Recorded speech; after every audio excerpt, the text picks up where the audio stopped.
Pode ir lá. Bom, Vou avisar vocês quando já tiver online. Prontinho. bom, boa noite para todos. É mais uma vez um grande prazer ter vocês acompanhando esse novo episódio de Paisagens na Pandemia. Eu acho que foi uma iniciativa que até agora tem se mostrado muito relevante, porque nós todos temos sempre algo para falar a esse respeito. E nesse segundo episódio, que se chama Casa e Família, um reencontro, acho que a gente aprofunda ainda mais sentimentos e relações e descobertas que nós temos feito durante esse longo e doloroso período de pandemia. Eu agradeço demais a presença da Margarete Marques, da Cláudia Gadotti, da Aieton Bolato, do Alexandre Salvador. Estávamos dizendo agora há pouco, é um time da pesada, pessoal, cada um com um ângulo muito especial, todos convergentes para esse tema central, casa, família, um reencontro. Então, eu vou apenas apresentar a Margarete, que vai conduzir todos os trabalhos. Bom, Margarete Marques. Margarete Marques é psicóloga, psicanalista, é membro do Departamento de Formação em Psicanálise pelo Instituto Sede Sapiense. Ela é especialista em psicologia hospitalar, pós-graduada em psicologia médica pela Unifesp. Ela faz parte, na sua história profissional, tem feito parte de diversas atividades, como um atendimento psicossocial e encaminhamento para serviços especializados, em especial para a população vítima de violência doméstica, nas delegacias de defesa da mulher e delegacia de proteção ao idoso. Ela é membro do Conselho Deliberativo do Departamento de Formação em Psicanálise do Instituto Sede Sapiense, em São Paulo, participa na coordenação de grupos de estudo, em particular um, que me é muito caro, aliás, que é Psicanálise, Grupos e Instituições. Aliás, é onde eu conheci, tive o prazer de conhecer a Margarete e tenho tido o prazer de acompanhá-la na participação do grupo. Então, Margarete, eu resumi o teu currículo, que é muito maior que isso, mas te agradeço muito você ter aceito e deixo com você agora a condução dessa nossa segunda live. Boa noite a todos. Agradeço ao Jaime o convite para participar desse encontro tão oportuno. Trarei de forma poética o meu encontro com a paisagem da pandemia. Um poema autoral de julho de 2020, com base em estudos em um grupo de estudos de poeses sobre a poética dos espaços de Gaston Bachelard.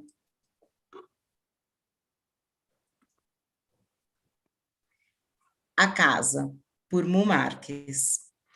A casa sempre tem que ter vida, uma baguncinha de bolsas, de livros, um copo no beiral da janela, umas almofadas jogadas no sofá. Temos nossas tralhas, um taco solto e outros quebrados no chão. Aquela mesinha que a gente teima em deixar em frente ao sofá, que enche o saco, mas enfeita. Tinta meio descascada na parede, tipo casa de vó. E uma tomada meio solta, presa com durex. Eu odeio isso, juro, mas temos. Também cachorrinho que late para interfone, para gente que passa no corredor do elevador. Temos corredor do elevador, é bem louco. Uma vista para a praia de prédios e o viaduto. A ruazinha de trás, tipo uma viela, toda de casas, aqui no coração da Bela Vista. O alto da Bela Vista, disse a moça da capa do sofá. A capa do sofá do quarto do bebê. Sim, aqui tem também uma filha, que nasceu, cresceu e está feliz aqui nessa casa cheia de vida. A filha ri de soluçar das minhas doidices, diz que eu não existo. Ah, eu existo, gente, sou visceral, ué. Ninguém me ensinou a ter essas máscaras tão bem forjadas, de tecidos de certa indiferença. Desconheço. Sou vísceras e minha casa também. Temos umas plantas pré-históricas, secas, e quadros com valor afetivo. A lua está de frente para o sol e o tigre de frente para a porta. Ele protege. O Buda está naquele lugar certo, com moedas também na frente da porta. Quem passa pela porta é recebido pelos anfitriões, Tigre e Buda. O novo normal, eu não sei como será. A minha nova pessoa normal, eu já vi que mudou. Sou por insight, estudo dia e noite, e não lembro o que comi ontem. Essa casa-corpo não engordou. Está meio dolorido, mas está bem condicionado, alongado e definido. E as novas regras de convívio nos mantêm na casa, nos mantêm protegidos dos outros. Anseios pelos outros nos afligem, num tic-tac das horas, dos dias, das noites.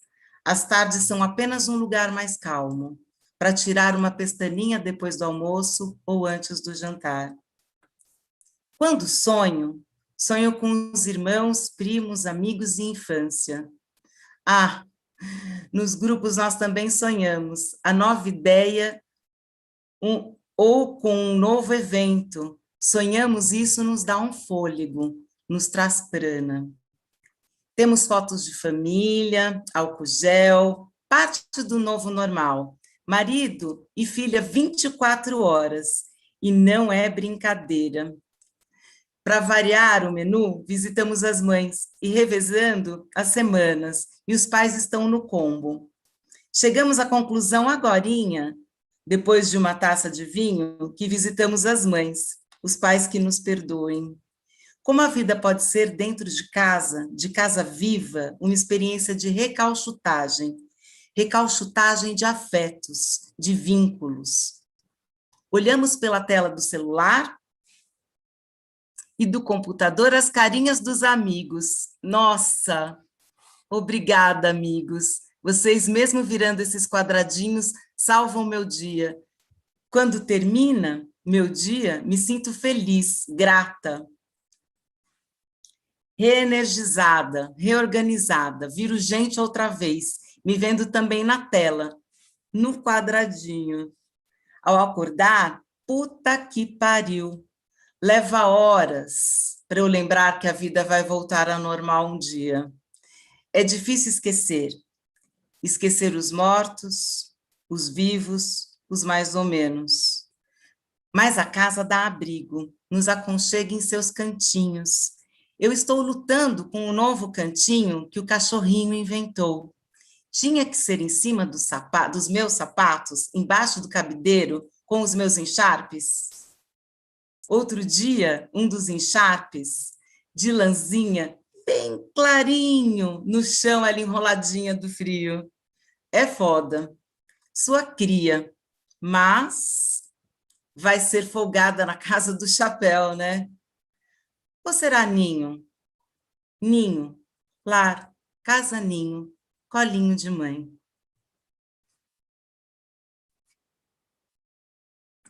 Bom, agora vamos aqui apresentar a Aie Tombolato, arquiteta, graduada pela Universidade Presbiteriana Mackenzie, despertou seu interesse pela arquitetura de interiores ainda enquanto estudava.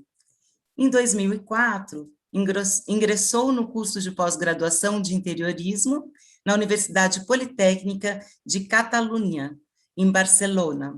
Foi no ano de 2005 que retornou ao Brasil e colaborou em projetos de grandes escritórios de arquitetura, até fundar em 2003 o escritório que também leva seu nome. Foi fundado em 2013. Nele, cada projeto é uma colaboração, um respeito, uma desmistificação de sonhos. Aie, com você a palavra. Oi, Margarete, obrigada. Queria agradecer o convite e dizer que é um prazer estar aqui nesse painel com todos vocês. Bom, para a gente começar a falar da casa e do que ela tem se transformado, né, o que ela virou aí nesses últimos 15 meses e o quanto as pessoas despertaram para a casa, eu vou começar a falar de um conceito que é um pouco mais abrangente, né? E vou explicar, vocês vão entender onde eu vou chegar nesse caminho. Vou compartilhar minha tela aqui, que eu tenho uma pequena apresentação.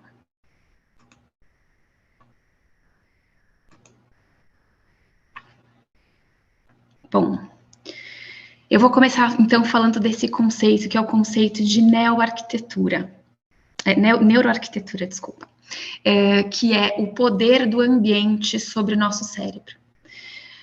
O conceito de neuroarquitetura, a primeira vez que se ouviu falar nessa palavra, não tem muito tempo, foi em 2003, quando um neurocientista, o Fred Gage, e o John Eberhard, que era um arquiteto, fundaram a ANFA, que é a Academy of Neuroscience for Architecture, na Califórnia. Nesse estudo, né, da neuroarquitetura, eles falam muito sobre os efeitos do ambiente no nosso cérebro mesmo, a plasticidade do nosso cérebro. Então, que o nosso cérebro, ele se molda de acordo com o ambiente que ele está inserido, independente de condições genéticas, né? Então, eu vou passar aqui um pouquinho, brevemente, cada um desses desses aspectos do ambiente que fazem essa o nosso cérebro reagir, e vocês já vão entender um pouquinho. Bom, primeiro de tudo é a temperatura do ambiente. O nosso cérebro, ele não se adapta a mudanças bruscas de temperatura. Então, quando você está num ambiente muito quente, passa para um ambiente muito frio, você tem o resultado disso no nosso emocional, pode ser hostilidade. A luz, uma iluminação mal pensada, pode causar mudanças no nosso ciclo circadiano. Então, isso pode causar insônia, estresse, né? A temperatura da luz também, se a luz é aquela luz muito branca, quase azulada, é uma luz intensa, ela ativa o cérebro. Quando é uma luz mais quente, mais amareladinha, ela reduz o estresse. A presença de plantas no ambiente, o que a gente chama de biofilia na neuroarquitetura. Evidências mostram que quando a gente está inserido em entornos verdes ou em contato com materiais naturais, a gente tem um efeito benéfico na nossa saúde, a gente fica menos doente, literalmente, quando a gente está na presença de elementos naturais. As cores, isso muita gente sabe, né? Cada cor ela acessa uma área diferente do nosso cérebro, então ela muda o nosso humor. A gente sabe, então, que a cor rosa acalma e tons quentes aumentam produtividade. Os aromas também, o olfato é muito importante dentro da arquitetura, apesar de não se falar muito nisso, né? Mas cheiros diferentes ativam áreas diferentes do nosso cérebro, então com cheiros de natureza, a gente relaxa. Ambientes que têm curvas, são ambientes que deixam a gente mais relaxados, ao passo que ambientes com arestas mais marcadas deixam a gente mais alertas. E a socialização. Os ambientes que encorajam a socialização ajudam a reduzir os níveis de estresse, ansiedade e depressão. Então, esse estudo da neuroarquitetura, que é um conceito grande, porém não muito antigo, ele foi comprado inicialmente pelos escritórios, grandes escritórios, né? Escritórios novos, empresas grandes. Então, eu trouxe aqui algumas imagens. Então, esse, por exemplo, é um projeto da nova sede do Google em Los Angeles. Esse projeto é de 2018. Eu escolhi essa imagem porque a gente consegue mostrar vários desses conceitos que eu falei aqui. Então, a gente tem a madeira, a presença de madeira, que é o elemento natural, com as plantas, né, que trazem a biofilia, que eu estava falando. Aqui nessa imagem a gente consegue ver claramente a luminosidade do ambiente, a gente tem bastante luz natural, com bastante uma preocupação, né, com o projeto luminotécnico, que vai trazer a quantidade de luz e o tipo de luz necessário para esse ambiente. Ambientes que são ambientes colaborativos, ambientes coletivos, né? Então, os cafés dentro dos escritórios, esses espaços que são espaços de descompressão, espaços de reuniões mais informais, né? Que é aquilo que da coletividade, a socialização, que é tão importante. Então, vários escritórios, várias empresas compraram essa ideia, né, da neuroarquitetura e viram quais eram os benefícios dela. Aqui também, a sede do Dropbox em São Francisco, aqui é a entrada do escritório, né, é um espaço que parece quase um espaço de lazer, pouco parece um escritório, porque também tem essa preocupação, a iluminação, a biofilia, a disposição, o espaço de descompressão aqui. Esse próximo projeto é um projeto que eu fiz parte aqui em São Paulo, é o escritório da Lufthansa no Brasil, que é um escritório que a Lufthansa já existia aqui num endereço do lado aqui desse prédio, né, desse novo escritório. Eles não aumentaram o número de funcionários, eles simplesmente queriam mudar para um escritório novo, para trazer mais conforto para os funcionários, já atentos a todas essas questões que eu falei. E aqui a gente vê de novo a preocupação com a iluminação, né, a iluminação natural sendo muito importante aqui. Os elementos naturais, então o uso de madeira, as plantas naturais aqui, ambientes não convencionais, que não são as mesas de trabalho, aquelas mesas, né, certinhas ali, a sua baia de trabalho, então, ambientes que permitem a pessoa que está ali vivendo aquele espaço circular e trabalhar numa outra posição, que seja mais, enfim, que se adeque mais ao trabalho que ela está fazendo naquele momento, né. Então, as empresas viram todas os benefícios que esse estudo de neuroarquitetura trazia para o ambiente de trabalho. Afinal, o ambiente de trabalho, até início de 2020, era um lugar onde as pessoas passavam 8, 9, 10 horas dos seus dias, né? Então, as empresas, né, trouxeram essa ideia, não porque elas são boazinhas, mas porque era uma situação de ganho para os dois lados, né? Tem um funcionário ali que ele está feliz, que ele fica menos doente, que ele é mais produtivo, que ele colabora mais, que ele é menos agressivo, né? Então, a empresa trazia tudo isso pro ambiente, e o ambiente revertia todos esses benefícios para os funcionários. Bom, tendo falado isso, a gente passa para o ano de 2020. Home office, né? As pessoas vão para casa e vão viver as suas casas.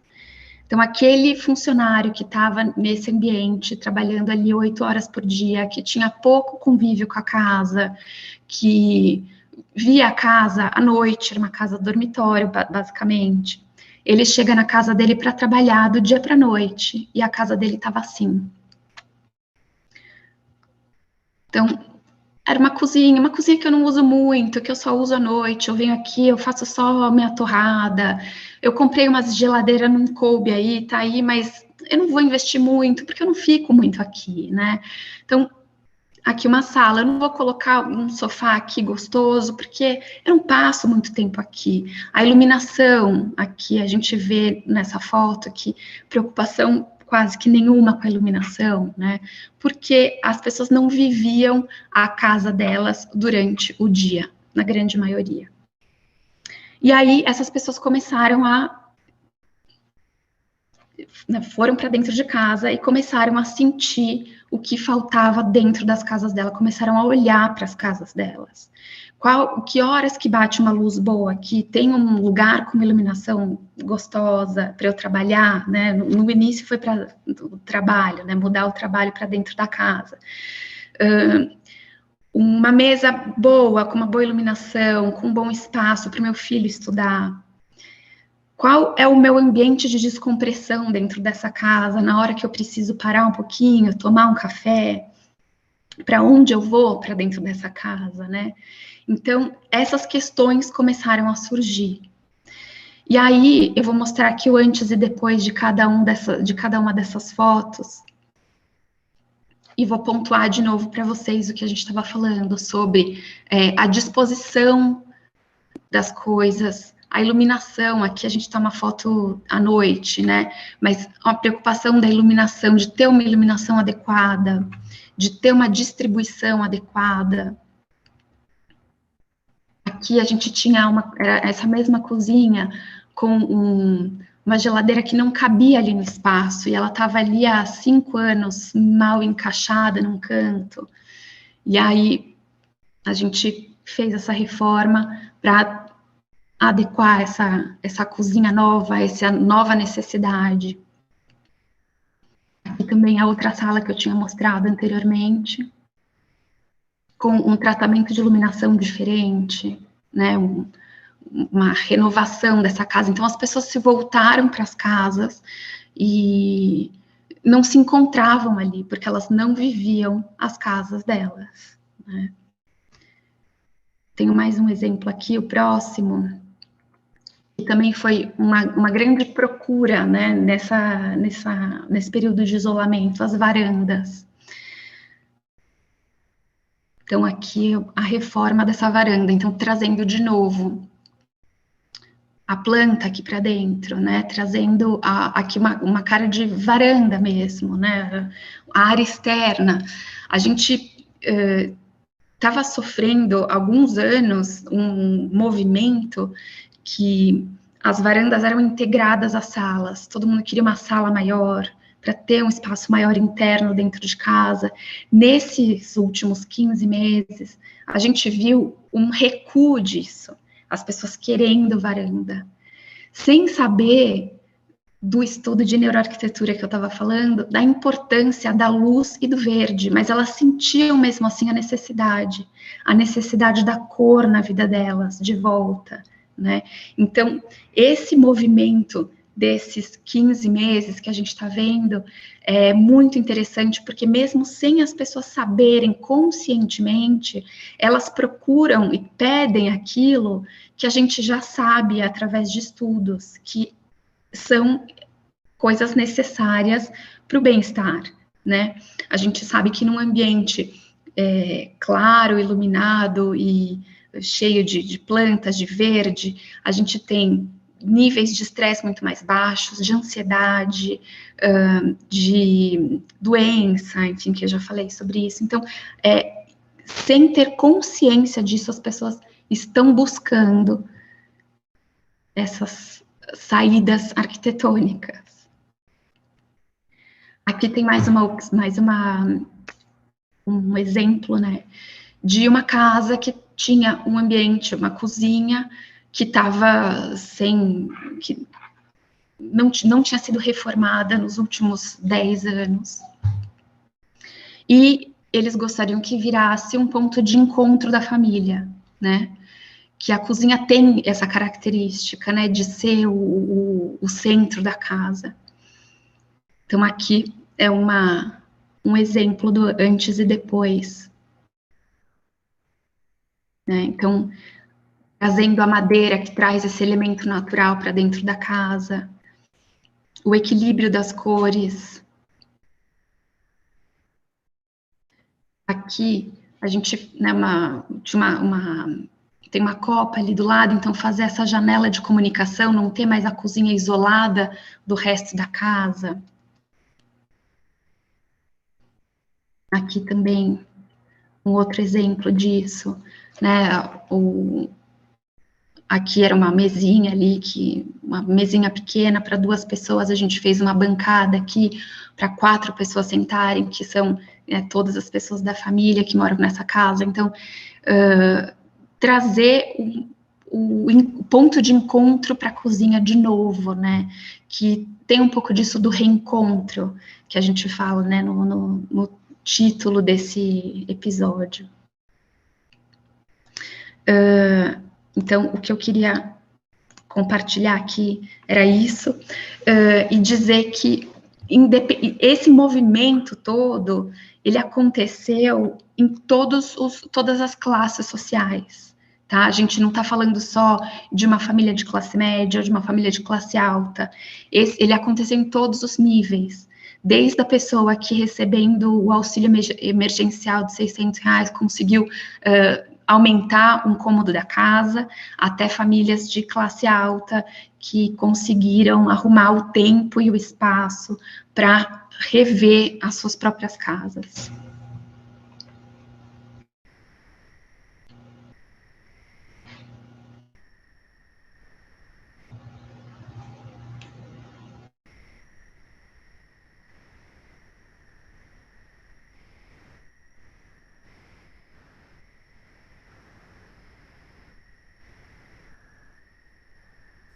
Oi, gente, estava meio perdida aqui, que eu confundi quando aperta aqui para ligar o som. Bom, agora, muito obrigada, Iê, foi muito interessante, né, essa abordagem que você fez. Fiquei bem interessada e depois a gente vai fazer algumas perguntas para trabalhar mais profundamente essa nova visão, né, da arquitetura. Agora, só um minuto, eu me perdi um pouco, mas vamos lá. Eu vou apresentar o Alexandre, doutor em marketing pela FEA USP, com MBA executivo na INSPER e especialização em fundamentos da psicanálise no Instituto Sede Sapiense. Gestão de produto, FGV, gestão de marca na ESPM e marketing na MMS, onde foi aluno do Jaime Troiano. Pesquisador na área de marca, educação e administração e marketing. Weird de marketing da AB Brasil, para as operações food service e varejo, responsável pelas marcas Flashman, Mauripan, Gran Finale, Fornata. Mais de 20 anos de experiência na prática de gestão de marketing em empresas multinacionais, startups, consultorias em empresas de desenvolvimento de liderança. Panificador, charcuteiro artesanal, mergulhador e corredor. Casado com Juliana e pai da Bia e da Isa. Bom, Alexandre, é com você. Oi, Margarete, Aie, Jaime, Juliana, Cláudia. Boa noite também para a Cissa, que está aí nos bastidores. Um prazer estar com vocês nessa noite fria. Assim, acho que se a gente estivesse num contexto que já fosse pós-pandemia, provavelmente a gente ia estar com essa conversa numa livraria. Mas também, se o contexto já fosse o pós-pandemia, talvez a gente não tivesse por aqui tendo esse encontro com esse tema e com essa escalação. O Jaime, quando ele fez o convite, ele deixou comigo essa parte para falar sobre a alimentação na vida das famílias durante a pandemia. E eu reconheço que eu achei essa tarefa um tanto difícil, no sentido que se a gente pensar a casa, a família, a alimentação, são coisas que estão tão trançadas que é difícil de falar um sem falar do outro.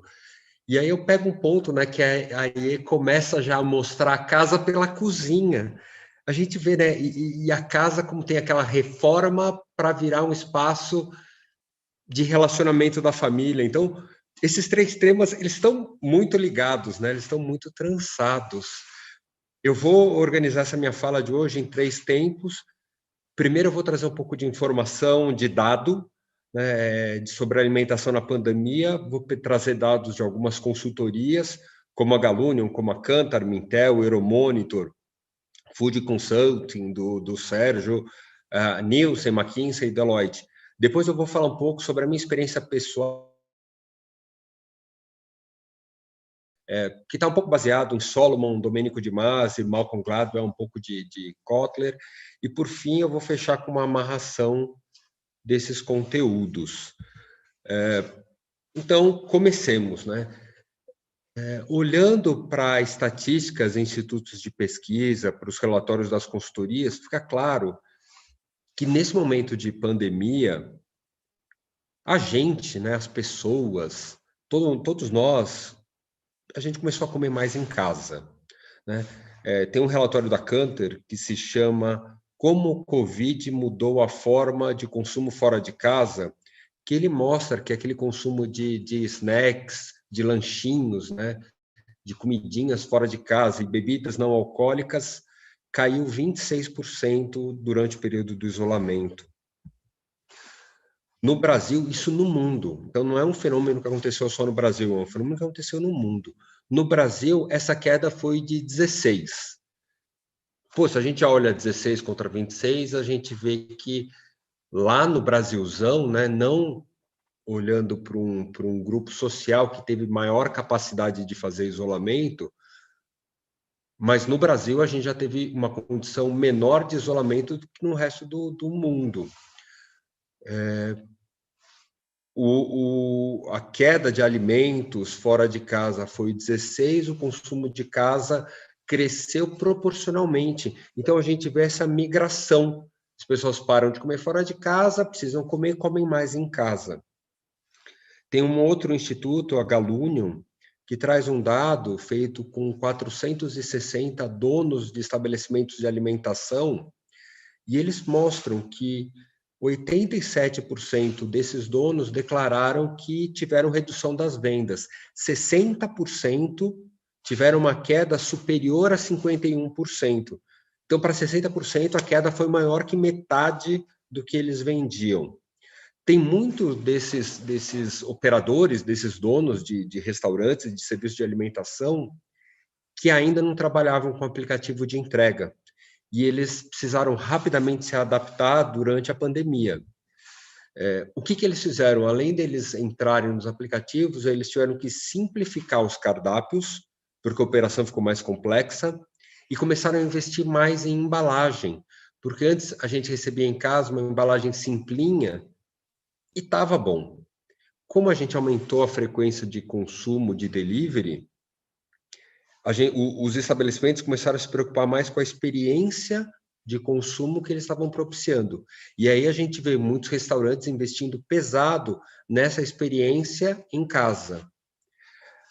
A Mintel, ela mostra, né, que a gente veio com esse crescimento do consumo, mas com o fim do auxílio emergencial e com a alta dos preços, o consumo de delivery caiu em relação àquele primeiro momento da pandemia. Também teve um fato que no começo da pandemia tudo era festa, né? Então, vamos aproveitar, vamos pedir, mas depois você já precisa equilibrar um orçamento de uma forma diferente. A Mintel também traz um dado que é super interessante.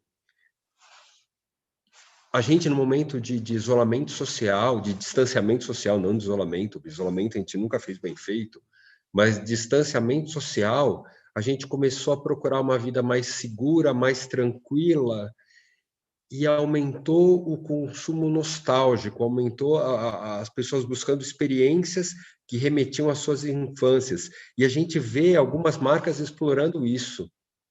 Piraquê fez uma campanha recente que enaltece o criação original Piraquê, querendo destacar o fator de tradicionalismo da marca.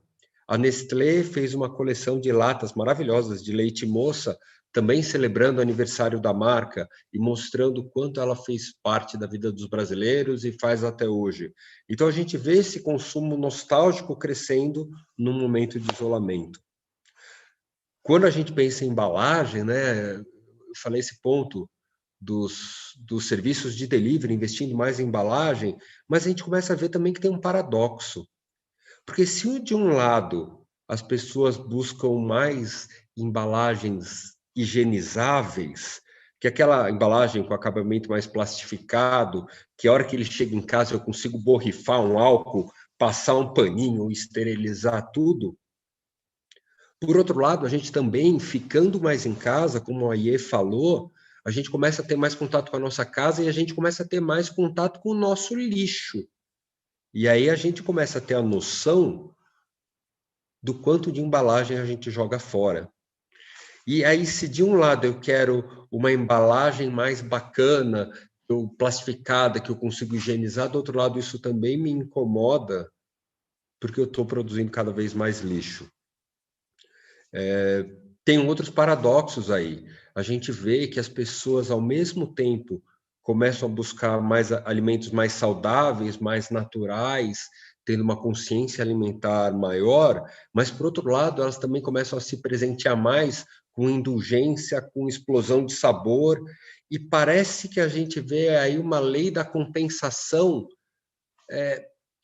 até de forma consciente, assim. Então, eu como uma pizza com tudo em cima, e se antes eu comia 3 pedaços, agora eu como 4, 5, mas no dia seguinte eu como uma saladinha.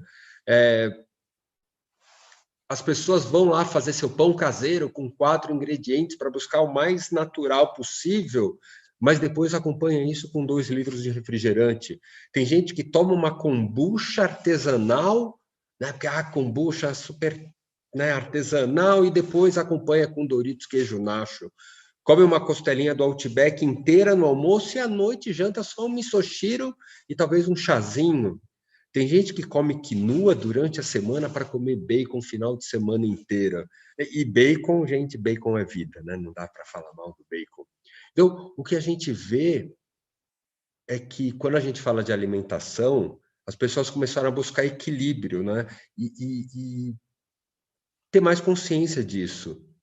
A Kantar mostrou também que as pessoas passam mais tempo cozinhando. O cozinhar mudou não só em frequência, mas também mudou em quantidade de pessoas da casa que cozinha. Então, o caso de cozinhar, de certa forma, ficou mais democrático e passou a ser mais uma atividade da família e não só de uma pessoa na casa. Estou falando em nome de pesquisa, sim, mas eu podia estar falando também da minha experiência. Além de lecionar na FIA, na SPM, eu sou executivo de marketing numa empresa de alimentação que trabalha com 3 unidades de negócio, né? Então, tem uma unidade de negócio que atende à indústria. Tem uma unidade de negócio que atende serviço de alimentação, como padaria. E tem outra que vende para o varejo. O que a gente percebe, o que a gente percebeu, né, desde o começo do isolamento, é que no primeiro momento de distanciamento social, que as pessoas ficaram mais em casa, a venda dessa unidade que atende padaria caiu, e a de indústria, porque a indústria atende uma indústria que depois vende para o varejo. Então, a indústria e varejo cresceram, mostra que as pessoas pararam de comer fora de casa e começaram a comprar mais no supermercado. E à medida que o isolamento ia mudando, a gente via a migração de volume entre as unidades de negócio. E, de certa forma, a gente tinha uma noção do nível de distanciamento social pelo equilíbrio de venda entre as unidades de negócio. Eu trabalho com fermento, né? A gente estava conversando um pouco antes de começar o evento para todo mundo, né? A gente está conversando entre nós, e eu posso dizer que a gente viveu uma pandemia, né? Não só a pandemia, mas nasceu uma pandemia, porque no mundo inteiro as pessoas começaram a fazer pão, né? Num dado momento, se eu não me engano, foi mais ou menos entre junho e julho, faltou fermento no mundo, porque todo mundo estava num estágio parecido, trancado em casa, e no mundo inteiro as pessoas começaram a fazer pão. Se você não fez uma reforminha na casa, se você não fez pão, talvez você não está fazendo isolamento direito, né? No Brasil, antes do isolamento, 25% dos lares declaravam fazer pão. Com o isolamento, no último ano, 80% dos lares declarou fazer pão. Então, de certa forma, todo mundo conhece, ou já fez, ou conhece alguém que fez pão durante o isolamento. E aí fez pão, posta na rede social, porque parece que não dá o mesmo orgulho tirar um pãozinho bonito no forno se a gente não postar ele na rede social.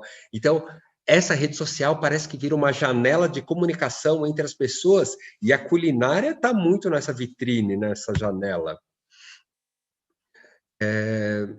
Antes do isolamento, as pessoas tinham uma sensação que fazer pão demorava muito tempo e que era muito difícil. Mas tempo virou um recurso super disponível. E o ser difícil, as pessoas já estavam fazendo uma coisa super difícil, que era ficar fechado em casa. Elas toparam. E aí elas começaram a ver que não era tão difícil assim. Ver, fazer, postar incentivava outras pessoas, criou uma onda de pessoas fazendo pão. Pandemia, né? E a gente vê outras ondas que aconteceram. Ondas de pessoas brincando com Lego e fazendo quebra-cabeça. Ondas de pessoas resgatando brincadeiras da infância. A gente viu esse movimento de onda em várias coisas dentro da casa, né? Falando um pouco da minha família, né? O que eu vejo é que assim, na minha casa a gente está fechado desde março de 2020. Eu comecei a fazer pão, né? A cada 15 dias eu faço bastante pão, fatio e congelo. Dia seguinte, ponho no George Foreman e ele fica bom, fresquinho. Então, a cada 15 dias eu estou fazendo pão. Eu também voltei a fazer linguiça, que é uma coisa que eu fazia bastante e tinha parado. Mas durante o isolamento, eu voltei para o lado do módulo charcuteiro ativo.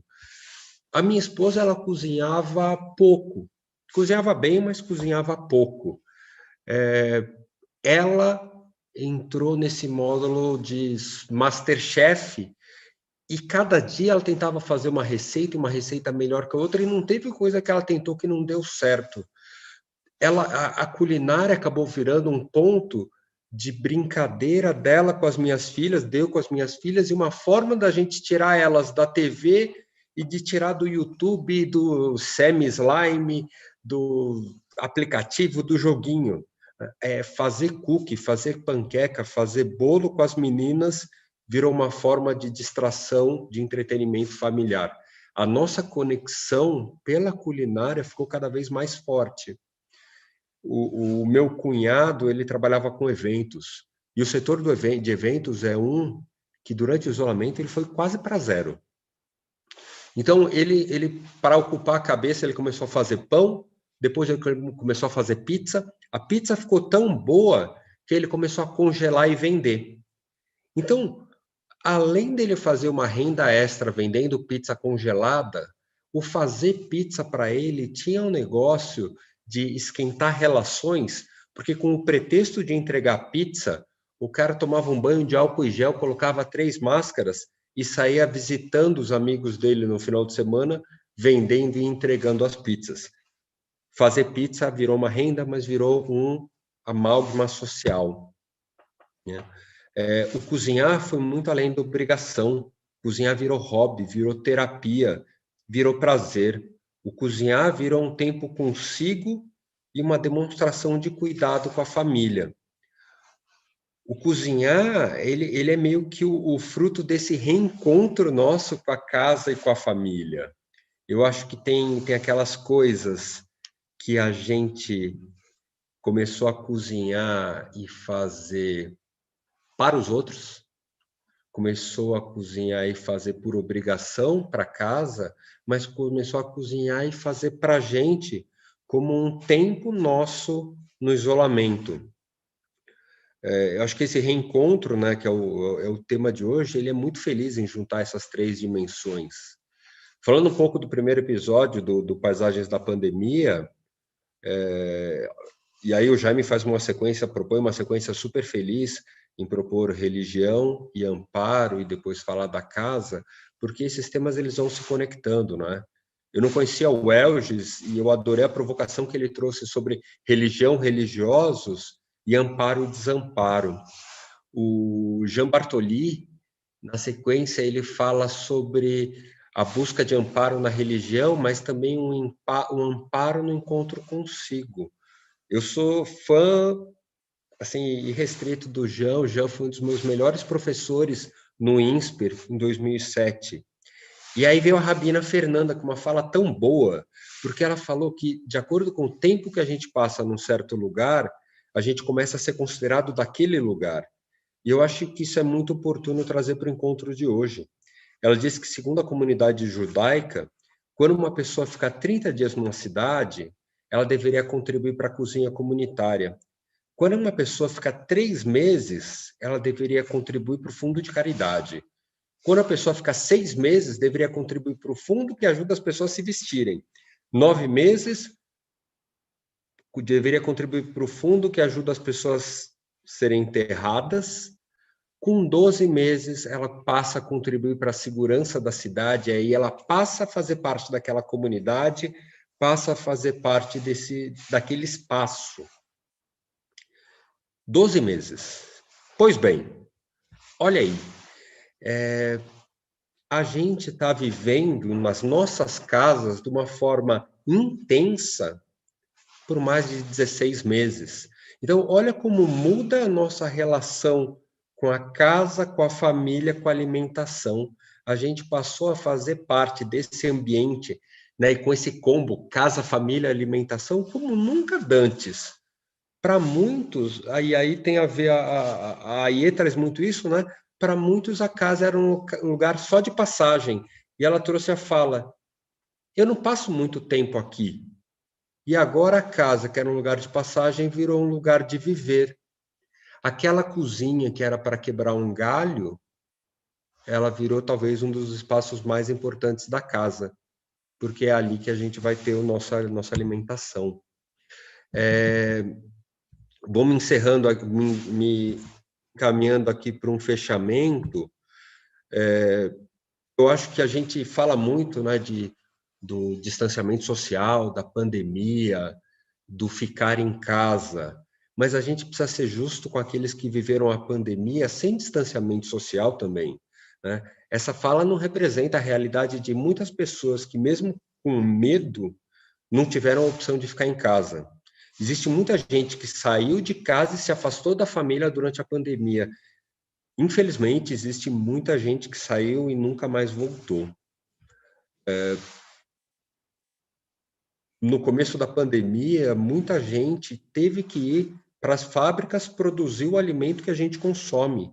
Os promotores, repositores de supermercados, os caixas, eles foram abastecer gôndola para a gente ter o que comprar para comer seguro em casa. O chapa, o chefe, o cozinheiro, o entregador, para a gente comer, eles se expuseram.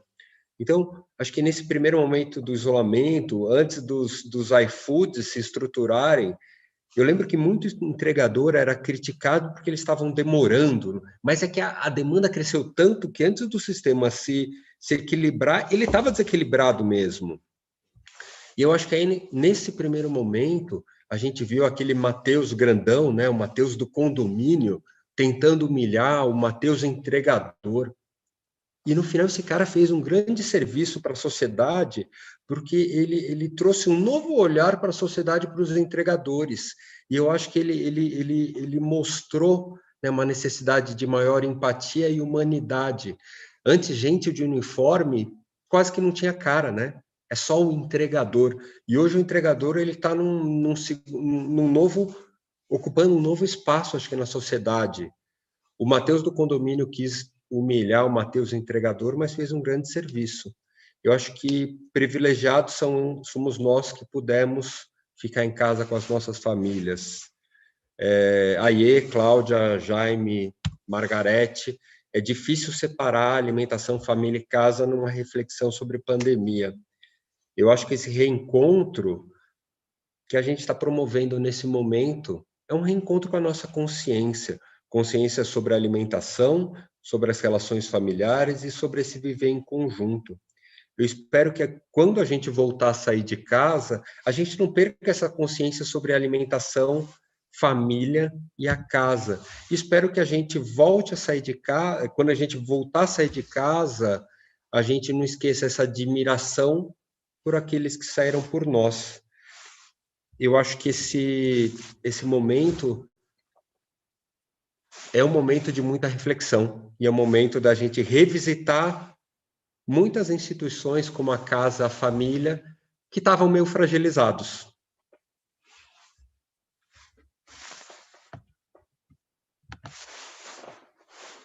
Alexandre, muito obrigada.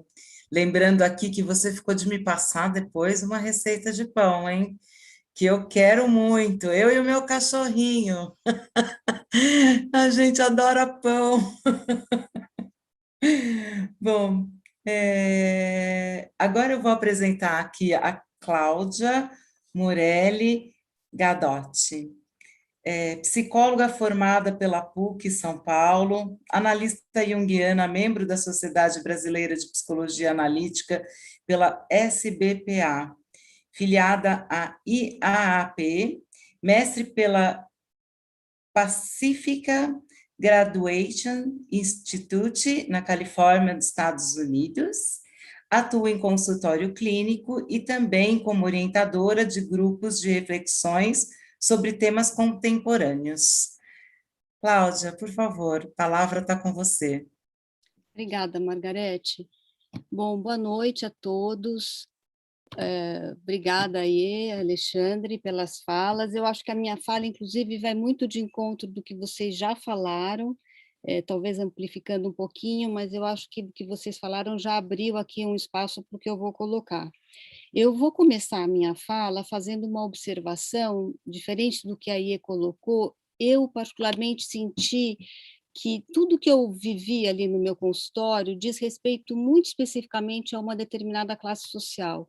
Então, a minha fala hoje é uma fala que pega um recorte, né, que pega especificamente uma classe social, que é a classe média, média alta, que é quem eu atendo e, de alguma forma, que vive ao meu redor, né? Eu tendo a acreditar que o que as classes menos privilegiadas viveram foi muito diferente disso que eu vou falar aqui agora, tá? Mas, enfim, acho que vale até um estudo para a gente entender como é que poderia ser também, né, essas diferenças. E a segunda observação que eu queria fazer é que quando o Jaime me convidou para falar sobre família, casa e família na pandemia, e várias coisas me vieram na cabeça, e eu fiquei pensando quantos assuntos a gente não poderia estar conversando aqui, estar discutindo aqui hoje. Por exemplo, a questão de guarda compartilhada das famílias, a questão de gênero dentro das famílias, como é que isso ficou durante a pandemia, a questão de violência familiar, que foi tão divulgada, né, que a gente sabe que aumentou enormemente, não só no Brasil, no mundo inteiro, né? Várias outras questões, a questão de família e escola, o grande desafio das famílias lidarem com seus filhos dentro de casa, tendo aulas online. Quer dizer, então, são vários temas que dizem respeito à relação da família com a pandemia, né? A família com essa vivência na pandemia. Então, assim, a gente pode, de alguma forma, eu acho que o que eu vou falar aborda indiretamente isso tudo, mas eu escolhi falar sobre dentro de uma determinada perspectiva, que é a perspectiva sistêmica, né? A gente sabe que existe aí uma abordagem dentro da psicologia, que é a abordagem sistêmica, que entende a família como um sistema, entende a família como um sistema que se relaciona com o mundo lá fora, mas que se relaciona internamente, quer dizer, intra e externamente. Um sistema que se retroalimenta, a gente pode pensar dessa forma, né? Então, seria o equivalente a gente falar, por exemplo, como se a família fosse um tabuleiro de xadrez, né? E que cada peça que a gente fosse mexendo, que a gente fosse jogando, alterasse o jogo inteiro. E a família funciona assim, a gente sabe que cada membro dessa família que tem um determinado comportamento atinge a família como um todo, né? As famílias vão se relacionando de acordo com os movimentos de cada um, é um jogo mesmo, a gente vai encenando um jogo dentro das nossas casas, né? O que aconteceu na pandemia, ao meu ver, foi uma mudança justamente no tabuleiro. O tabuleiro mudou, o cenário do jogo mudou, né? Não é mais um cenário interno, doméstico, né? Desculpa, externo, fora de casa, mas passa a ser justamente um cenário interno, né? O tabuleiro inteiro se transforma. Lógico, as peças também se transformam, e se transformam de um jeito muito intenso, né? Se a gente pensar. Quer dizer, aquele pai que antes estava fora de casa, trabalhando, como a Iê falou, como o Alexandre falou, quer dizer, que fazia de sua casa uma casa dormitório, que sai de casa às 8 horas da manhã e volta às 8 horas da noite, é um pai que agora começa a trabalhar dentro de casa, cozinha, né, junto com seus filhos, joga junto com seus filhos em plena, sei lá, segunda, terça-feira, começa a ter um outro tipo de vivência com esses filhos e que, logicamente, também transforma a vivência desses filhos em relação a esses pais. Quer dizer, é um outro jogo, é um outro tabuleiro, mas também é um outro jogo, né? Então, o que a gente observa, assim, o que eu percebi, assim, que para algumas famílias isso foi muito legal, foi muito interessante, trouxe vivências super importantes, criativas, mas que para outras trouxe à tona algumas feridas antigas, né? Que a gente sabe que no dia a dia, na nossa rotina, a gente consegue camuflar, né? A gente consegue fazer do nosso dia a dia meio no piloto automático e esquecendo um pouco as nossas questões. A gente vai levando, né? Só que com a pandemia parece que é como se a gente estivesse colocando uma lupa, né? Uma lente de aumento naqueles conflitos, naquelas dificuldades que a gente colocava debaixo do tapete, que a gente de alguma forma levava para fora de casa, vivia lá fora, né? Agora a gente está trancafiado dentro de casa, olhando frente a frente para as nossas feridas, olhando frente a frente para os nossos conflitos, né? Então isso foi, acho que a primeira coisa que acontece, né? Agora, esse tabuleiro sendo transformado traz o que eu, dentro da psicologia analítica e principalmente dentro daquilo que é a psicologia arquetípica, que a gente chama, que é a psicologia dos arquétipos, né? Eu posso depois falar um pouquinho sobre isso, traz aquilo que a gente chama de um politeísmo da psique. O que significa isso? Se antes a gente vivia apenas um papel, quer dizer, eu sou só o pai, eu sou só a mãe, eu sou só o filho, de repente esse papel se amplia, que acho que foi um pouco que também já foi dito, né? Eu passo a ser o pai, logicamente, a gente está falando de novo, fazendo esse parênteses, dentro de uma classe social muito específica, né? Onde a gente, na nossa cultura brasileira, tem funcionários que trabalham dentro de casa, né? Durante a pandemia, o que aconteceu? Não existiam mais esses funcionários. Aquelas tarefas que estavam escondidas nas mãos dos nossos funcionários passam a ser nossas. A gente começa a trabalhar dentro dessas tarefas, né? Então, assim, aquele pai que antes era só um pai, que chegava em casa, jantava, dormia e contava uma história, de repente é um pai que trabalha em casa, é um pai que se mostra de uma forma diferente, é um pai que mostra uma personalidade diferente, porque no ambiente de trabalho ele é outro. Ele não é só aquele pai afetivo, carinhoso, que brinca com o filho, mas ele pode ser um chefe autoritário, ele pode ser um funcionário submisso que vai estar aparecendo nesse ambiente de trabalho dentro do contexto familiar. Então, começa a ter uma mistura desses ambientes e desses contextos, né?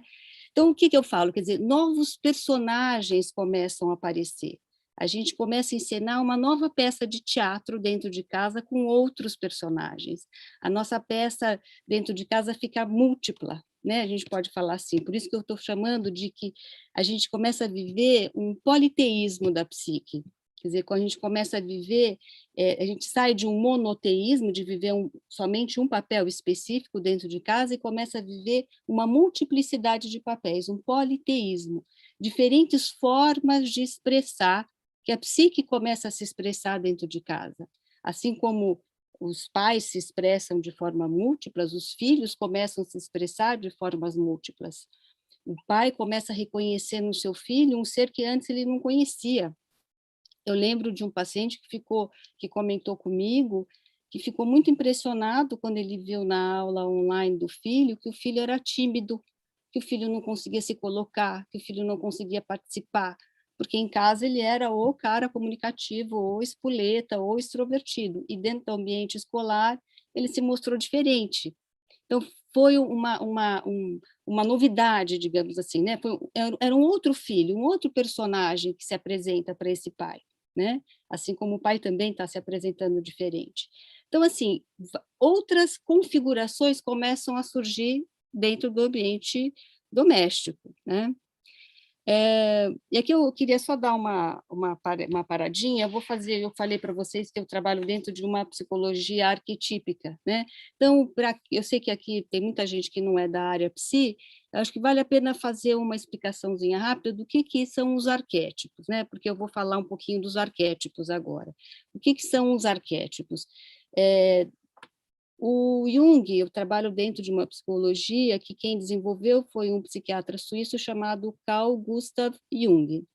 E o Jung foi um discípulo do Freud, mas ele se distanciou do Freud, e uma das questões que trouxe esse distanciamento foi justamente o conceito de arquétipo.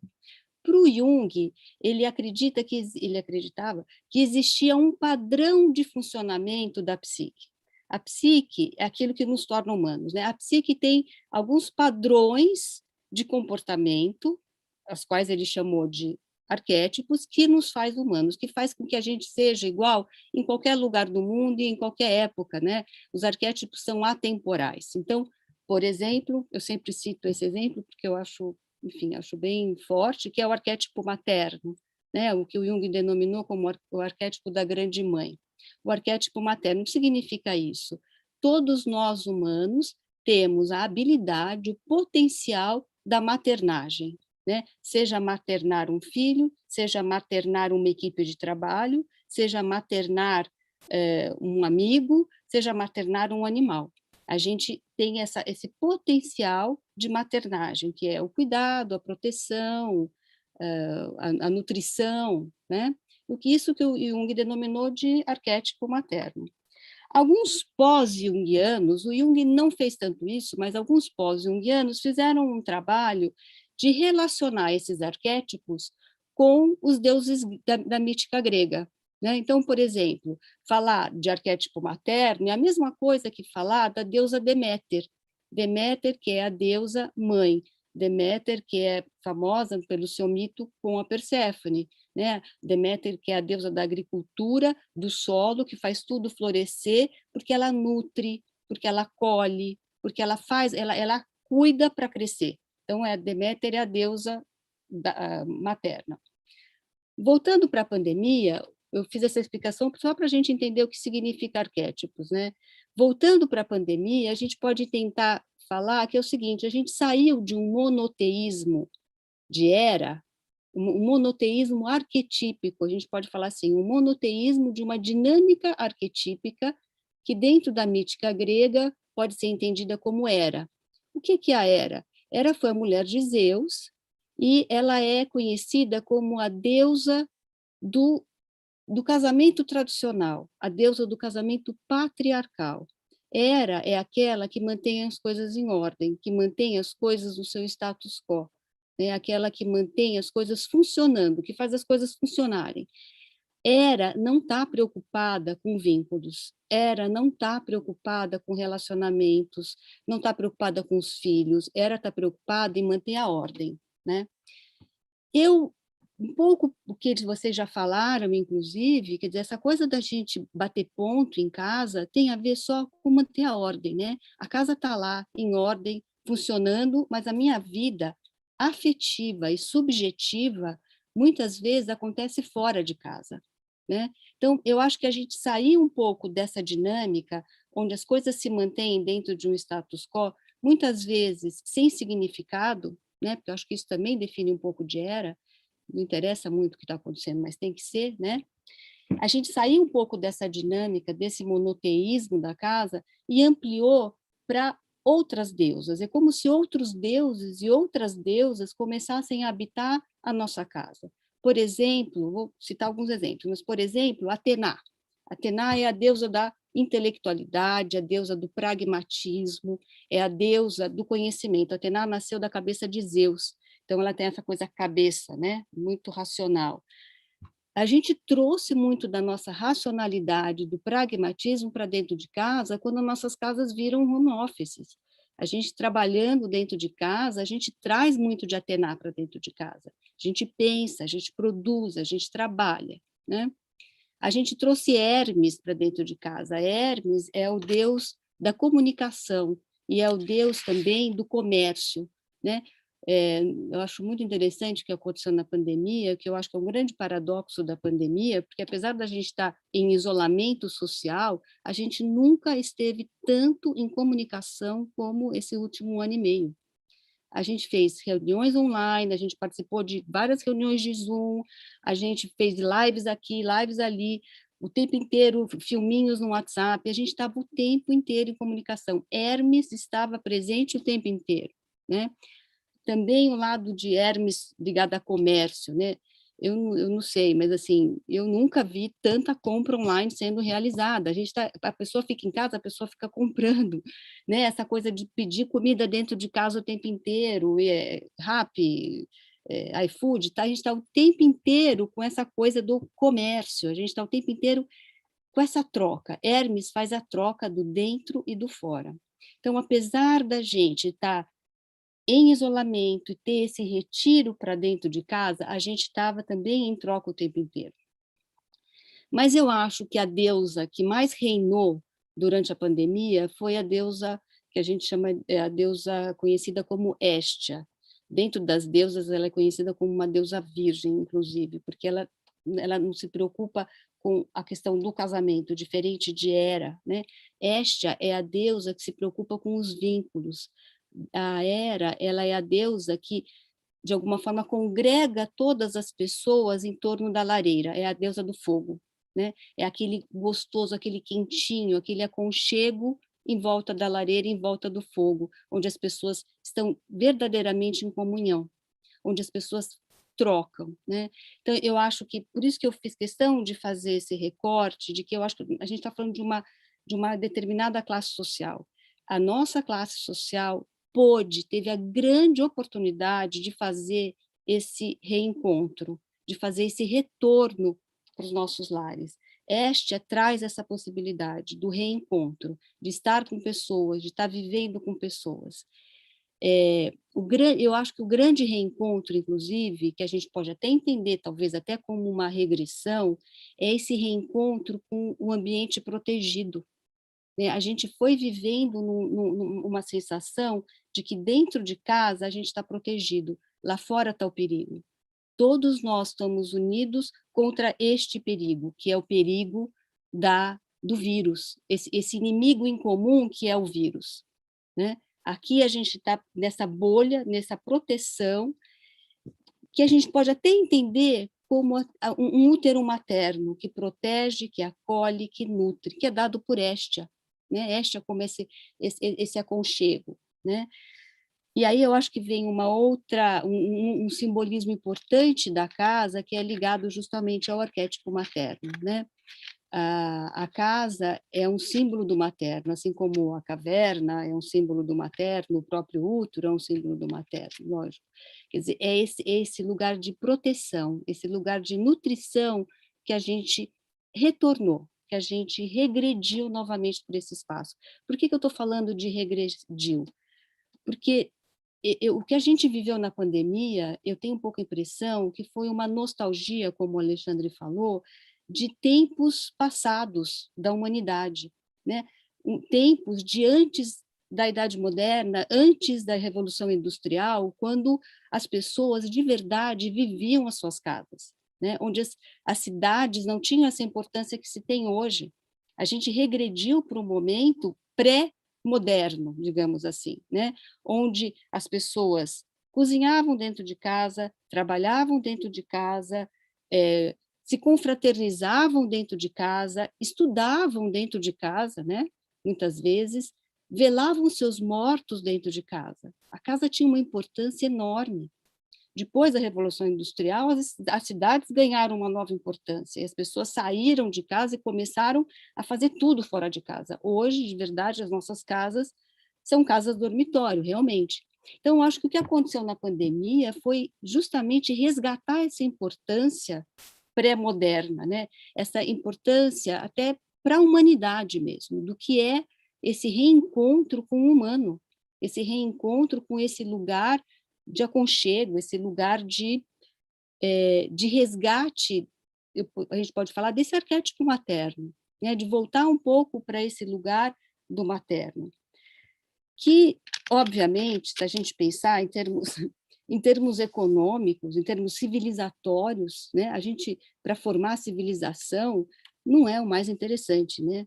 Para formar a civilização, a gente precisa sair um pouco da mãe, a gente precisa ir para a vida, a gente precisa sair desse protegidinho, dessa bolha quentinha.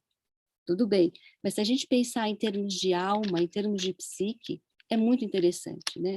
A alma e a psique precisam desse espaço, precisam desse calor, precisam desse tempo que a gente ganhou. Né? O tempo hoje, essa vivência matriarcal, que é a vivência de Hestia, né? A vivência que é diferente da vivência patriarcal, é uma vivência que respeita o tempo subjetivo de cada um, que respeita o momento de cada um. Né? E a gente resgatou isso, eu diria que a gente se humanizou. Eu não acho que a gente se tornou melhor, pelo contrário, eu acho que o que a pandemia também mostrou foi um lado muito sombrio de todos nós, mas eu acho que essa volta à casa, a quem pôde realmente viver isso, foi muito criativa, foi quase um lembrete, somos humanos, temos esse espaço dentro da gente, e a gente precisa usufruir desse espaço, né? Agora, por outro lado, por exemplo, no consultório, eu acho que vale a pena fazer essa observação também, né? Assim como a gente teve uma regressão em termos coletivos, né? Eu estou falando, eu acho que teve uma sociedade que regrediu a um tempo pré-moderno, eu observei muito isso também em termos individuais. O que aconteceu no meu consultório foi muito interessante, porque algumas pessoas não querem mais sair de casa. Algumas pessoas simplesmente estão se negando a voltar, por exemplo, para o consultório, para um atendimento presencial. Então, não estão querendo voltar para os seus trabalhos, estão achando ótimo continuar em home office. E o que significa isso, né? Quer dizer, tem aí também o que eu chamo de pegar carona com a pandemia, né? De repente, algumas patologias ou algumas dinâmicas, simplesmente já pré-pandemia, que, de alguma forma, usam a pandemia como um álibi. Né? Olha, eu não vou para fora por causa da pandemia, não é porque eu tenho medo. Eu não vou não sei, não vou aí no seu prédio, no seu consultório, não é porque eu tenho medo de andar na rua ou porque eu sofro de uma fobia social. Eu não vou por causa da pandemia, por causa do vírus, é muito perigoso. Então, hoje eu acho que a grande tarefa está sendo justamente discriminar o que é de cada um, né? O que é do coletivo e o que é do individual, né? Mas, de qualquer maneira, eu acho que teve um movimento muito criativo em relação a esse retorno, esse reencontro com a nossa humanidade através da casa. Só para um outro comentário que eu esqueci de fazer, que é o simbolismo da casa, de forma geral, para a psicologia, né? Acabei não falando, tem, sim, o simbolismo do arquétipo materno, mas, assim, tem um teste famoso dentro da psicologia, que é o desenho da casa, né? O que se quer com esse desenho da casa? A gente quer saber como é que o indivíduo se vê, porque a casa, ela simboliza o próprio self, simboliza este eu, né? Então, a gente vê que, como é que é essa casa? É uma casa com telhado? É uma casa sem porta? É uma casa que não permite essa comunicação, não tem janela, não se comunica com ninguém, né? Tem os espaços dentro da casa que a gente observa, então, o que significa a fachada da casa. Muitas vezes a fachada da casa é isso que o indivíduo mostra para o mundo, que dentro da psicologia analítica a gente chama de persona, é a máscara social, que o indivíduo mostra para o mundo, né? O quarto, como as relações sociais, o banheiro tem um simbolismo muito interessante, pelo menos o que eu enxergo, assim, que o banheiro é justamente tudo aquilo que é de mais íntimo, mais privativo de cada um, mas também aquilo que eu tenho vergonha de mostrar, aquilo que eu considero feio e sujo, né? Então, o banheiro também tem esse simbolismo. E é muito interessante, porque o que a gente viu na pandemia foram as pessoas mostrando os seus banheiros, mostrando seus quartos, mostrando os seus quartos bagunçados. Quer dizer, o íntimo está sendo mostrado nas telas, né? Eu estou, de alguma forma, compartilhando desse íntimo, o que é muito interessante, vai ampliando um pouco a imagem de cada um. Eu não sou mais só aquela persona que eu apareço todo dia no meu escritório, mas eu sou esse quarto bagunçado também. Amplia um pouco a individualidade, né? Eu tive um paciente, foi muito interessante, que um dia ele fez uma sessão dentro do banheiro. Ele não tinha onde fazer. Isso foi uma coisa que aconteceu na pandemia. Não é todo mundo que tinha esse espaço para fazer sessão, né? E ele foi fazer a sessão dentro do banheiro. E aí foi muito bacana, porque a gente pôde falar disso, né? O que é isso de sujo, de feio, que você quer me mostrar? E você está disposto, não sei se ele queria, mas ele está disposto a me mostrar, que está aqui apresentando para mim uma nova faceta dele, né? Então, eu acho que é isso, quer dizer, a pandemia trouxe configurações, eu diria, configurações arquetípicas e míticas muito interessantes, né? Para encerrar, eu pedi para o Jaime, eu gostaria de mostrar para vocês uma foto da casa do Jung, em Zurique, mais especificamente em Kusnacht. O Jung morava em Kusnacht e, no final da vida dele, mais para o final da vida dele, ele construiu uma casa, ele mesmo, com as próprias mãos, com pedras. E essa casa foi sendo construída aos poucos. Começou a ser construída em 1923, ele não era tão velho assim, na verdade, e ele terminou de construir essa casa em 1955. E ele foi construindo conforme os acontecimentos da vida dele. Ele foi construindo conforme as coisas que ele ia sentindo e as coisas que iam acontecendo com ele. Então, é bastante interessante. Ele fala que a casa representa a sua própria individuação, né? O seu próprio processo de se conhecer, de ser ele mesmo, né? Então, eu vou ler um trechinho e vou trazer uma foto. Eu tive o privilégio de conhecer essa casa quando eu fui para Kusnacht e tirei essa foto. Então, eu vou mostrar aqui para vocês. Tá dando para ver? Acho que tá, né? Essa casa, o Jung denominou de Torre de Bollingen, né? E ele foi construído, como eu falei, lentamente. A última parte que ele construiu foi logo após a morte da esposa, da Emma Jung, né? Ele, vamos dizer assim, que ele concluiu esse processo. A casa como um processo, a casa como um reflexo dele mesmo, né? Como eu falei, do próprio self. Eu vou ler um trechinho aqui para vocês, que é o seguinte.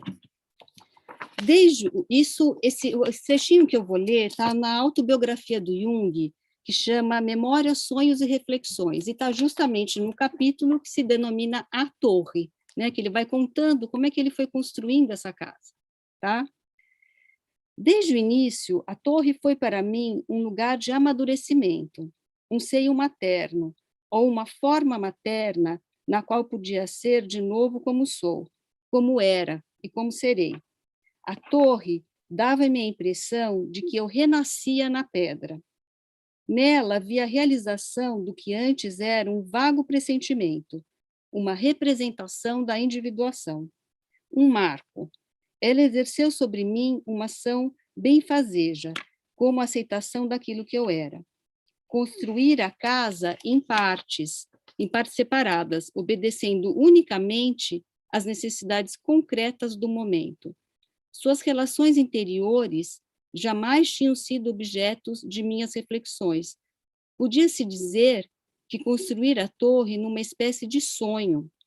Somente mais tarde percebi o que tinha nascido e a forma plena de sentido que disso resultara, símbolo da totalidade psíquica.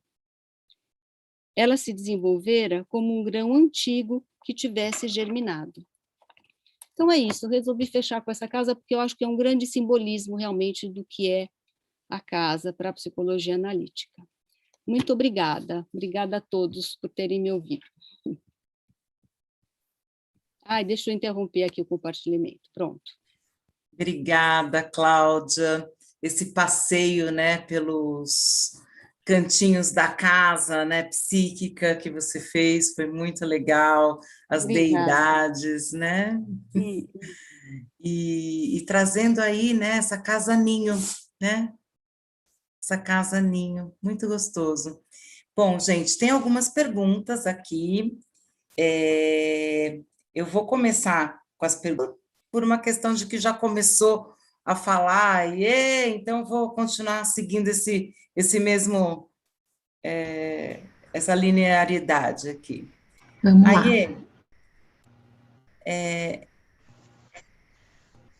Em tempos de revisão de papéis da família, ainda a casa e a decoração são domínios das mulheres? É a primeira pergunta, vou te falar as duas que tem, peraí. Tá. Segura. Tá. Incrivelmente, estamos tratando da constatação de que muitas pessoas passaram a conhecer com letra maiúscula as suas casas, a rotina da casa, a vida da casa durante o dia. Por outro viés, podemos supor que grande parcela de pessoas não consideraria interessante admitir esse, entre aspas, não conhecer a própria casa, né? Fecha aspas. Entretanto, é isso. Poderias comentar? Sim, bom, sobre a primeira pergunta, de fato, até pouco tempo atrás, a casa e a decoração, especialmente, era um assunto feminino, né? Poucos homens se envolviam e se interessavam, mas quando se interessavam muito. Então tem esse equilíbrio, né? Mas durante esse período, eu posso dizer assim, nas reuniões que eu tive ou nos acompanhamentos de projeto que aconteceram, os homens se envolveram muito mais do que antes, né? Alguns porque as mulheres tinham uma agenda de reunião mais apertada, ou porque estavam ocupadas com outras coisas, então eu senti uma divisão muito mais igualitária agora do que eu sentia antes. Então, essa é a resposta da primeira pergunta. Teve uma mudança, sim, nesse equilíbrio, né? Homem e mulher dentro do domínio da casa e da decoração. E sobre a segunda afirmação, né? Que algumas pessoas, desculpa, não gostariam de admitir que não conheciam a casa, certo? A abordagem nunca foi, olha, eu não conhecia a minha casa, eu não vivia a minha casa, então dificilmente alguém vai falar, eu não conhecia a minha casa. Até porque eu acho que tem um pouco de, não sei se é um pouco de vergonha, eu não sei te dizer o que é, assim, né? Mas quando eu começo um projeto, eu faço uma reunião para perguntar para as pessoas quais são os gostos, quais são as necessidades. E eu precisava de um questionário que eu não seguia como um questionário, eu seguia mais como um bate-papo, mas que desse bate-papo eu ia tirando muitas das coisas que eu precisava saber. Eu senti que as pessoas hoje chegam com um material mais pronto, né? Então, já chegam com questões mais, com observações mais concretas, né? Antes eu propunha nesse bate-papo algumas coisas, eu perguntava alguns itens e propunha essa reflexão, e hoje eu já sinto que essa reflexão já chega feita, né? Quando a pessoa resolve reformar a casa, ou resolve fazer alguma coisa com a casa, ela já chega com isso mais concreto. Então, acho que nunca foi poucas pessoas admitiram não conhecer a casa, pouquíssimas, mas a gente percebia nesse bate-papo inicial. Tá, super legal. Aí, obrigada, viu? Eu vou agora passar para uma pergunta aqui para o Alexandre. Será que a pandemia não nos mostrou quem verdadeiramente somos? Isto é, este ser contraditório que consome kombucha com Doritos, salada com Coca-Cola, até então nos achávamos super coerentes. É uma boa pergunta. Eita, tá aberto. É uma boa pergunta. Eu não sei responder, porque eu também não sei se a gente pode cravar que o que a gente está vivendo agora é quem realmente somos. Eu às vezes eu ouço aquela expressão do novo normal, e eu não gosto dela, porque eu acho que a gente vai viver um novo anormal. Porque já era anormal antes, e vai ser anormal depois.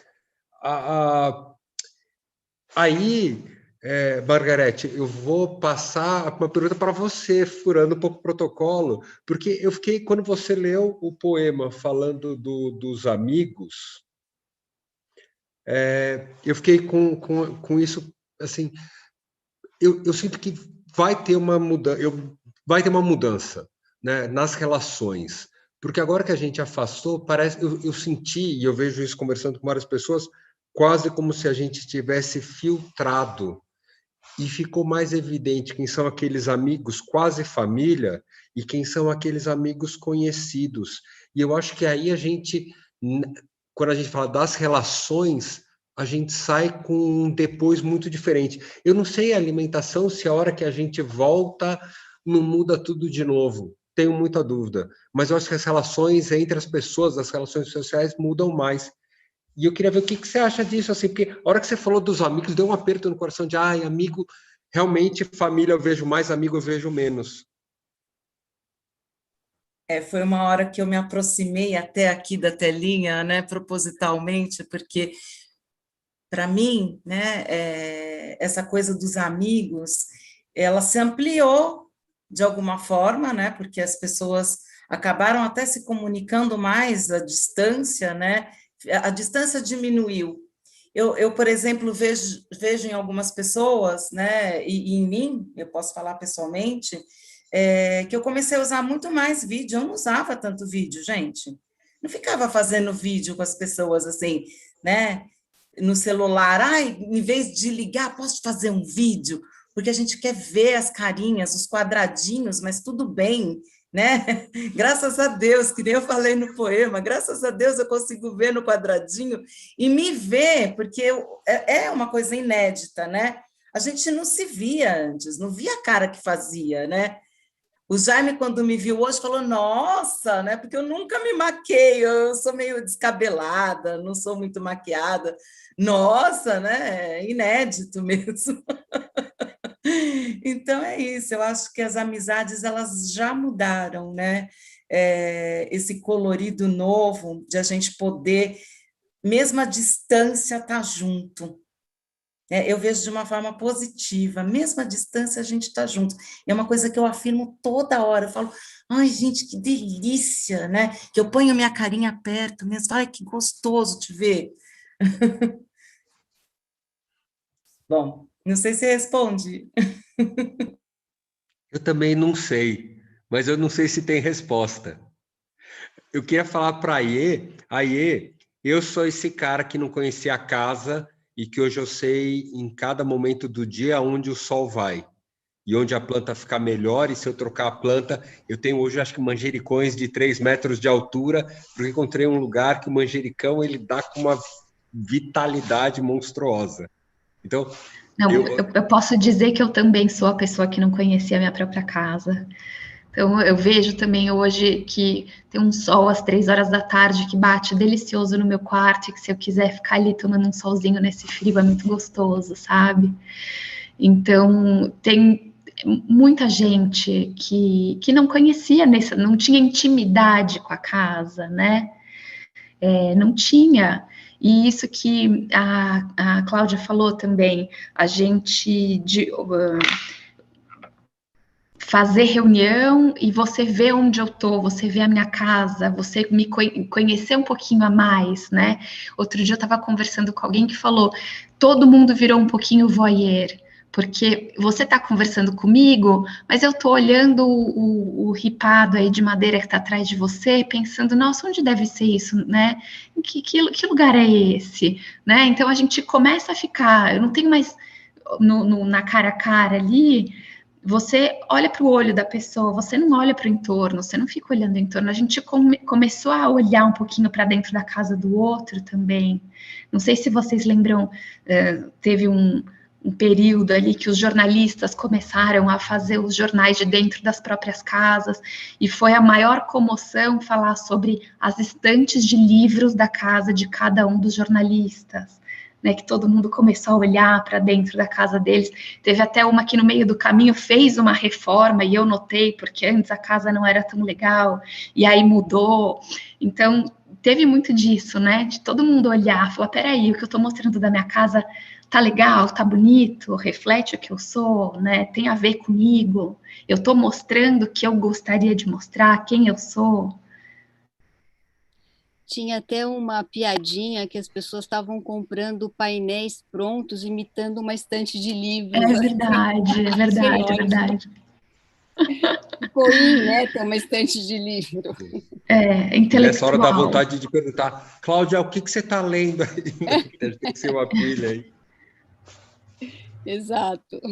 Bom, eu vou passar agora para a Cláudia, que a gente agora tem poucos minutinhos, né? Tá tão gostoso esse papo, mas daí a gente passa para a Cláudia e a gente faz uma conversinha rápida ainda, tá bom? Cláudia, no consultório houve alguma mudança das temáticas que surgiram de conflitos mais individuais para conflitos mais relacionais, mesmo sabendo que ambos sempre existiram? Olha, foi uma coisa muito interessante, porque realmente eu acho que cada caso é um caso, né? Eu tive pacientes que, como eu comentei, a questão de estar dentro de casa foi muito confortável.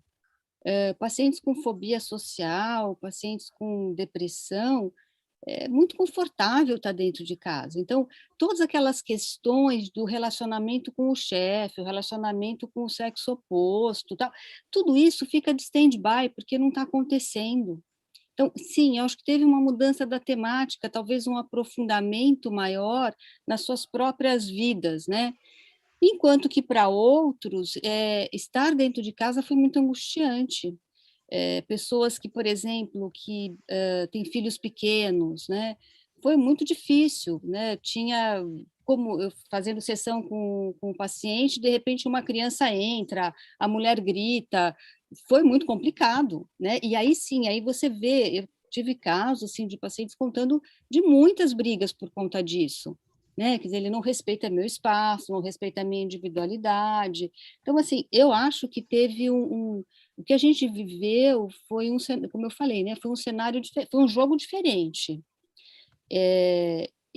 Que por um lado eu acho que vai mudar e vai voltar a ser o que era antes, no sentido de que, bom, a gente vai voltar a trabalhar, vai voltar a ir para a rua novamente, voltar para a cidade, né? Por outro, eu acho que tem alguma coisa aí que ficou, que é justamente assim, isso que eu falei, né? Assim, esse lembrete de que tem alguma coisa que a gente estava deixando para trás, essa coisa que a Ia falou, quer dizer, eu não sabia da minha casa, as pessoas não sabiam das suas próprias casas. Que parte é essa da nossa vida tão importante, da nossa psique, da nossa individualidade, que parte é essa tão importante que a gente não sabia, que a gente não via, que a gente não dava atenção. A gente colocou luz ali, né? E eu acho que uma vez que a gente toma consciência e coloca luz, isso não volta mais. Mas, enfim, não queria aprofundar muito mais nisso. Mas, sim, eu acho que teve uma mudança da temática nesse sentido, né? Para alguns relacionamentos muito conflituosos e para outros um sossego. Ufa, não preciso mais entrar em contato com aquilo que antes era a minha dificuldade, né? No meu poema eu brinquei, né? Casa-corpo. E aí você trouxe toda a casa psi, né? E agora eu vou chamar aqui o Jaime, nosso querido Jaime, para brincar com a gente aqui, conversar um pouco mais.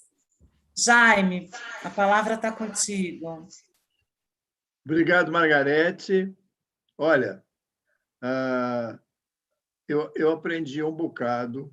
Eu também descobri muita coisa que eu não sabia, seja na minha casa, seja na forma como eu lido com as relações internas, seja como eu reflito as questões de que o Alexandre falou sobre alimentação. Eu acho que foi um privilégio ouvir vocês. Não é um confete gratuito, não.